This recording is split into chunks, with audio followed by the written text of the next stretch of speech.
Bom, vamos agora discutir o projeto 3 da disciplina de Mecânica Clássica Computacional, que vai ser o problema de três corpos no Sistema Solar, né? A gente vai ver o efeito de Júpiter sobre a Terra, Marte e asteroides. Nossa referência continua sendo o livro do Giordano, capítulo 4 do Solar System. No projeto 2, no projeto anterior, a gente considerou apenas dois corpos, ou seja, o Sol e um planeta, né? Agora a gente vai considerar o Sol, a Terra e Júpiter. Então, esse se torna um problema de três corpos. A gente vai fazer algumas simplificações para poder tratar nos nossos programas, né? Qual que é a primeira coisa que a gente precisa fazer com relação ao projeto 2? A gente precisa incluir as interações entre, além do Sol e planetas, a gente tem que incluir a interação entre a Terra e Júpiter, que o módulo da força é dado por essa expressão aqui, né? Que entra G, a massa de Júpiter, a massa da Terra, e o quadrado da distância entre eles, né? E a gente vai fazer esse projeto supondo que as órbitas são coplanares, então toda a dinâmica se dá no plano XY e, tal qual o projeto anterior, o Sol continua fixo na origem. Dessa figurinha aqui, que a gente tem o Sol na origem, a Terra e Júpiter, a expressão que a gente precisa derivar é a força entre a Terra e Júpiter, né? Tanto a componente x como a y, né? E olhando aqui a geometria, vocês podem fazer isso com calma, vocês vão ver que a componente x depende do cosseno desse ângulo e a componente y do seno desse ângulo. De tal forma que, quando a gente expressar isso em termos das posições x e y da Terra e Júpiter, a expressão para a força fica dessa maneira aqui, né? E o sinal de menos está para lembrar a gente que essa força é atrativa. Então, a gente escreveu aquela componente extra no último slide, mas a gente tem que lembrar que também temos que levar em consideração a interação entre os planetas e o Sol, né? Então, a força resultante na Terra é a soma das forças devido ao Sol, né, que seria esse primeiro termo aqui, e Júpiter, né? E, similarmente, para Júpiter também, né? Lembrando que no projeto anterior, a gente viu que o produto GMS, nessas unidades que a gente está trabalhando, lembra que distâncias são, a gente está expressando as distâncias em unidades astronômicas e o tempo em anos, né? A gente viu que GMS dessas unidades corresponde a 4π², a unidade astronômica ao cubo, dividido por ano ao quadrado, né? Para a gente conseguir implementar o algoritmo com essa interação extra, devido a gente introduzir mais um corpo no problema, né? A gente precisa calcular quanto que vale GMJ, né? Então, a gente faz uma manipulação algébrica simples, vamos multiplicar isso daqui em cima e embaixo por ms, de tal maneira que a gente sabe que GMS é 4π², né? Aqui, e o termo extra aqui que aparece é simplesmente a razão das massas entre Júpiter e o Sol, né? Então, isso a gente pode olhar na própria referência do Giordano ou em outra referência e tirar esse valor aqui que vai ser adimensional, né? Então, GMJ fica sendo 4π², essa razão de massa. Lembrando que a gente vai estar nessas unidades em que GMJ é expresso em unidades astronômicas ao cubo dividido por ano quadrado. Então, com isso, a gente tem tudo para fazer o nosso algoritmo e ver essas órbitas, né, da Terra e Júpiter. E vocês vão ver que vai ser uma modificação bem simples do código que a gente já desenvolveu para o projeto 2, né? Então, como que eu posso resumir aqui o algoritmo, fazendo um paralelo com o que a gente fez no projeto 2, né? Então, para cada passo temporal i, a gente calcula a nova posição x e y e velocidade para o passo seguinte, né, usando o método de Euler-Kroner. Então, qual que é a primeira coisa que a gente faz? A gente calcula as distâncias entre o Sol e a Terra, vou chamar de RE, entre o Sol e Júpiter, RJ, entre a Terra e Júpiter, REJ. Né? Em seguida, tendo calculado essas distâncias, a gente calcula a velocidade em x ou em y, né, analogamente, para o passo seguinte. Tá? E como que a gente faz isso? Né? Então, a velocidade para a Terra no passo seguinte vai ser a velocidade no passo anterior, um termo que depende da interação da Terra com o Sol, e o outro termo que depende da interação da Terra com Júpiter, né? Note que todos esses números aqui, todos esses fatores, a gente já discutiu anteriormente e estão disponíveis para vocês calcularem. Analogamente para a velocidade de Júpiter no passo seguinte, né? Note que tem que tomar um cuidado aqui, que para a Terra, o que entra nesse termo aqui é a razão entre as massas de Júpiter e do Sol. Para Júpiter, o que entra aqui é a razão das massas da Terra e do Sol. Tá? Então, só tomar cuidado aqui para implementar com cuidado essas expressões no código. Né?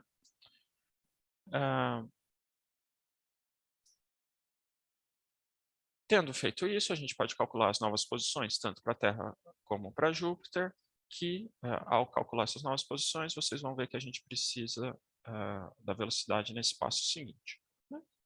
Tendo calculado essas coisas, a gente pode escrever tudo isso em um arquivo para fazer figuras e analisar os resultados, e a gente repete esse algoritmo quantas vezes forem necessários. Tipicamente, a gente vai querer ver pelo menos uma órbita desses planetas, e é interessante ver mais órbitas para ver que o programa está produzindo os resultados desejados. Tá? Então, com esse algoritmo, a gente pode ver a influência de Júpiter sobre a órbita da Terra.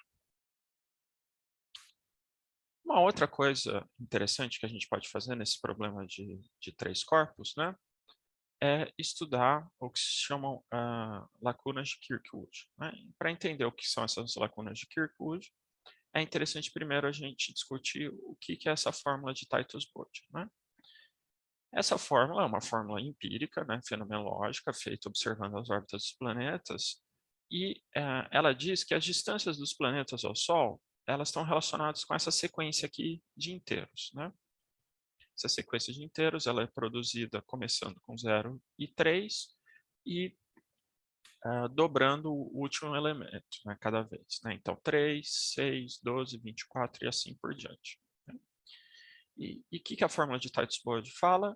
É que se você pegar essa sequência de inteiros, somar 4, dividir por 10 e expressar esse resultado em unidades astronômicas, isso te dá a órbita, o raio da órbita dos planetas. Né? Então, vamos ver qual seria o primeiro elemento dessa sequência. Né? Então, 0 mais 4. 4 dividido por 10, 0,4, que seria esse primeiro elemento aqui. Qual que seria o elemento seguinte? 3 mais 4, 7, dividido por 10, 0,7, que seria esse elemento aqui. E assim por diante. Né? Então, nessa terceira coluna aqui, eu coloco todos essas previsões dessa fórmula de Titles-Bode. Né? E vocês podem notar que essas previsões estão muito próximas dos valores observados para os planetas de fato, né? 0,39, 0,4, 0,72, 0,7 e assim por diante. Né? E vocês podem notar que, inclusive, tem uma previsão aqui para um planeta, né? Que não é observado, mas na época, né? Isso levantou muita curiosidade e procurou-se um planeta aqui nessa posição, justamente porque essa fórmula funcionava muito bem para os planetas do Sistema Solar. Lógico que conforme a gente vai indo para órbitas maiores, esse acordo não é tão bom, como é o caso de Netuno e Plutão. Né? Lembrando que Plutão não é mais um planeta, eu só estou copiando aqui da referência que, quando ela foi escrita, Plutão era um planeta. Tá? E isso está intimamente relacionado com as lacunas de Kirkwood. Né? O Daniel Kirkwood ele fez um gráfico do número de asteroides em função da distância deles ao Sol, né? Que eu estou reproduzindo aqui esquematicamente aqui na esquerda. Né? E o que acontece, né? O que são essas lacunas? Para alguns valores específicos do raio dessas órbitas, vocês podem notar que nenhum asteroide é observado, né? Então tem essas lacunas, né? E o que ele mostrou? Que essas lacunas elas estão associadas com o planeta Júpiter, né? Então o que acontece? Um asteroide hipotético que fosse colocado nessas órbitas compatíveis aqui com essas lacunas, ele estaria em ressonância com Júpiter, né? O que quer dizer isso? Vamos pegar aqui um exemplo, né? Se a gente colocasse um asteroide em 3,3 unidades astronômicas, então, mais ou menos aqui, ele teria um período correspondendo à metade do período de Júpiter, né? Por isso que essa lacuna nessa posição chama 2,1. E o que aconteceria com esse asteroide, né? Por essas órbitas estarem relacionadas aí por um número inteiro, né, por um múltiplo inteiro, os efeitos que normalmente se cancelariam na média, eles vão sendo acumulados e essa órbita, né, ela deixa de ser estável, né, e ela começa a entrar em ressonância com Júpiter, e o que vai acontecendo? Ela vai sofrendo pequenas perturbações que com o tempo vão se acumulando, vão se acumulando, vão se acumulando, até que uma hora essa órbita não é mais fechada, não é mais elíptica em torno de Júpiter, e esse asteroide escapa, né? Esse asteroide escapando, isso explica por que você não observa asteroides nessas lacunas de Kirkwood. Então, toda essa introdução aqui foi para mostrar que o programa de vocês pode ser modificado para observar esse tipo de fenômeno das lacunas de Kirkwood e esse fenômeno de ressonância, né? Aqui eu dou um exemplo numérico que vocês podem usar, né, das condições iniciais, que numa simulação vocês podem incluir o Sol, a Terra e Júpiter, né? E esses 3 asteroides aqui nessas posições aqui que eu coloquei, né? Então esse asteroide 1 nessa posição e velocidade inicial, o 2 e o 3. E essas condições iniciais elas foram pensadas de tal maneira que o asteroide 2 aqui está numa dessas lacunas de Kirkwood, né? Está nessa lacuna 2,1, tal qual eu falei, né? E como que vocês podem usar esse programa de vocês, né, modificado? Vocês podem fazer uma simplificação, né? Que a massa dos asteroides ela é desprezível se comparada com as massas do Sol e Júpiter, né? Então, no programa de vocês, vocês incluem Sol e Júpiter, Sol fixo na origem, então não tem movimento. Júpiter, a massa dos asteroides é desprezível. Então, para Júpiter, basta calcular a influência devido ao Sol, né? Da mesma maneira, quando vocês calcularem as órbitas dos asteroides 1, 2 e 3, vocês não precisam considerar a interação entre os asteroides, porque a massa deles é desprezível. Mas cada asteroide sofre sim a influência de Sol e Júpiter, tá? E ao fazer isso, o que vocês vão ver?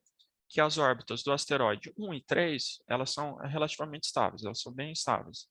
Enquanto a órbita do asteroide 2, se vocês evoluírem para ver algumas órbitas, né, vocês vão perceber que tem um fenômeno de ressonância, ou seja, essas órbitas, se vocês evoluírem por bastante tempo, elas vão começar a ficar borradas, cada vez mais borradas, porque elas estão em ressonância com Júpiter. Se vocês evoluírem tempo suficiente, talvez até tempo demais nessas simulações, vocês vão ver sim que esse asteroide vai escapar da órbita, né? Mas esse é um exemplo muito legal para ver, investigar numericamente com o programa de vocês um fenômeno que acontece sim no nosso sistema solar de verdade. Essa foi a introdução ao projeto 3. Como de costume, eu vou pedir para vocês olharem o PDF do enunciado para saber exatamente que tipo de programa, contas e resultados eu vou querer ver no relatório.